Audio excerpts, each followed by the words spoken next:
Welcome back to Full Course Online. In this video, I'll show you how to use digital signatures in Microsoft Word. Digital signatures help verify the authenticity and integrity of a document and are commonly used for official letters, contracts, certificates, and professional documents. First, open the Microsoft Word document that you want to sign. Make sure all content is finalized, because once a document is digitally signed, editing it may invalidate the signature. Now, place your cursor at the exact location where you want the signature to appear. This is usually at the end of the document, below the closing text or name.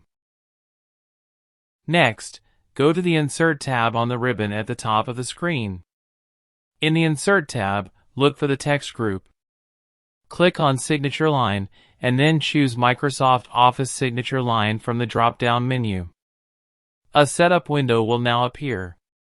Here, enter the signer's details such as the signer's name, title, and email address.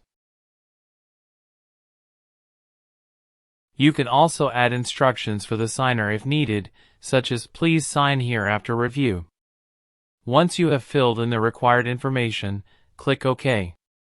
Word will insert a visible signature line into your document. To sign the document digitally, double-click on the signature line. A signing window will open.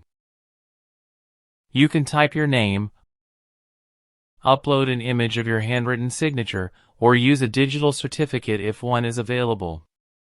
After choosing your signing method, click Sign. Word will now apply a digital signature to the document. You may be prompted to save the document, so make sure to do so. If you open a signed document later, Word will clearly show that it has been digitally signed and whether the signature is valid. If this video helped you, like the video, share it, and subscribe to Full Course Online for more Microsoft Word tutorials and complete computer courses. Thanks for watching, and I'll see you in the next lesson.